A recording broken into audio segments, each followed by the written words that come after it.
harmonizar-nos com todos aqueles que nos perseguem ou caluniam, será, pois, anotar-lhes as qualidades nobres e desejar sinceramente que triunfem nas tarefas, a aproveitar-lhes nas tarefas, que triunfem, meu Deus, triunfem nas tarefas em cuja execução nos reprovam, aprendendo a aproveitar-lhes as advertências e as críticas naquilo que mostrem de útil e construtivo, prosseguindo ativamente no caminho e no trabalho em que a vida nos situou. Ou seja, harmonizar-nos com todos aqueles que nos perseguem e caluniam não quer dizer conviver com eles, quer? É harmonizar o nosso sentimento com essas pessoas, dando a elas o direito de pensarem o que quiserem. Simples assim. Nos harmonizar não quer dizer que temos que conviver de forma amorosa e fraterna. Às vezes não dá para conviver de forma amorosa e fraterna. E temos que dar aquela distância que promove a paz. Em certas situações, é a distância que promove a paz. Por quê? Porque se estivermos muito juntos, provavelmente, ou um, ou outro, ou os dois, porque diz o ditado que quando um não quer, dois não brigam. Não é isso? Mas, se ficar só na conta de um, ser o pacificador num mundo de provas e expiações, isto é calar, não é? Quer dizer calar. Entregar a sua voz ao silêncio. O outro vai vir, vai provocar, e nós vamos o quê? Não vamos comprar aquela pilha, não é? Não vamos entrar naquela discussão.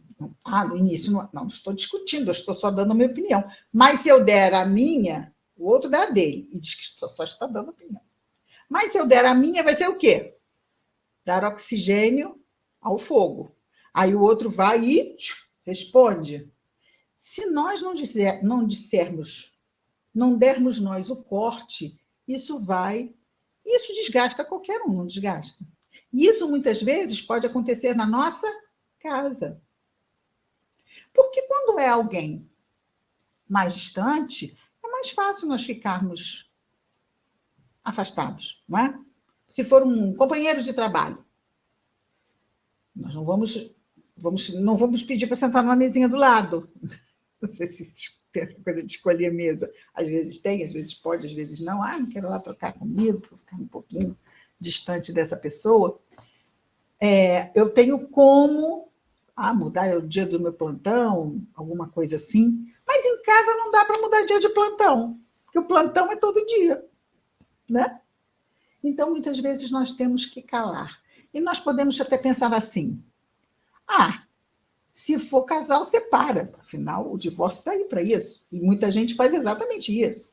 Não investe em tentar aprimorar o que, né, se há sentimento, às vezes tem tanto desgaste que o sentimento termina. Ok, divórcio resolve em última instância? O que diz o Livro dos Espíritos? Que é melhor separar sobre o divórcio, não é? Do que colocar uma vida em risco. Mas eu me separei, mas a minha vida não estava em risco. E nós perguntamos sempre, mas não existe uma vida emocional? Não existe uma vida mental? Ou só existe uma vida física?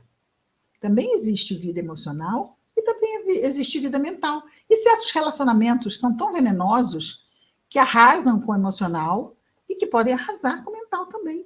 Então, muitas vezes, o divórcio ele é providencial nesse sentido. Agora, não tem divórcio para pai e mãe, nem para filho ou filha. Não tem divórcio. Então, não tem como nós nos desvencilharmos de certas situações. Se for pai e mãe, existe um mandamento que fala sobre isso, não existe? O que fala o mandamento sobre pai e mãe? Mesmo que nos sejam amargos, porque tem pais e mães que são amargos para seus filhos, amargos no sentido mesmo de difícil convivência, não é? Mas o que diz lá nos 10 mandamentos sobre pai e mãe? Honrai vosso pai e vossa mãe.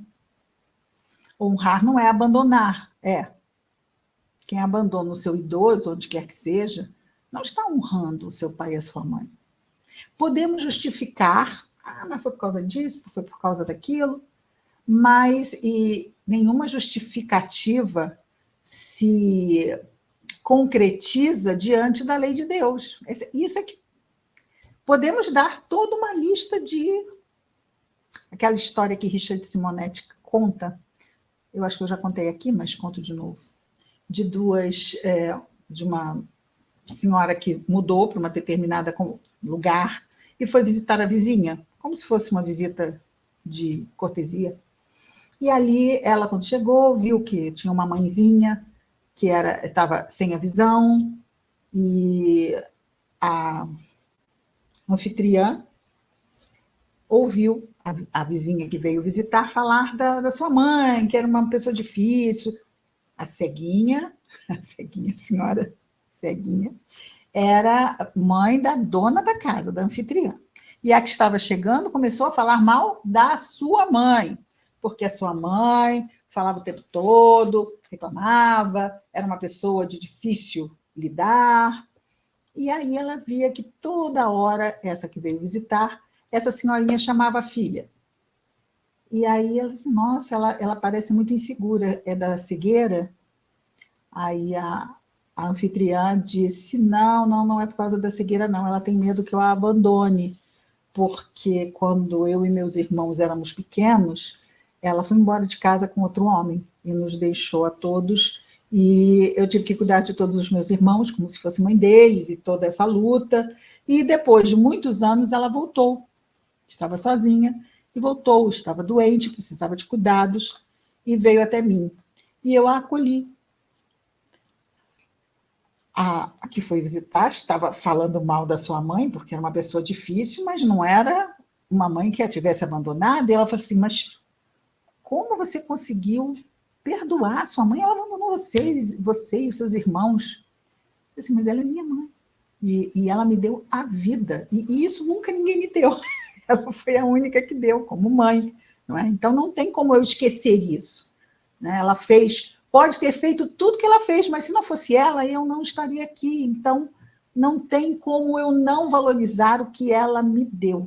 Embora aquilo, foi ela que me deixou estar aqui. Ela podia não ter deixado, mas deixou, estou aqui por causa dela. E é claro que aquela vizinha ficou muito, muito sem graça, não é? Não era mesmo para menos. Vejamos que podemos nos sentir adversários até de pais e mães, não é? Mas se botarmos na quarentena certos valores, pensamentos, e ficarmos ali, não é? Marinando aqueles pensamentos, ou observando os nossos comportamentos e as nossas reflexões, podemos, de repente, ao compará-las com as lições de Jesus, também percebermos que, na verdade, muitas vezes nós somos nossos próprios adversários, não é? E precisamos também nos pacificar e nos harmonizar conosco mesmo, com a nossa história de vida, não é?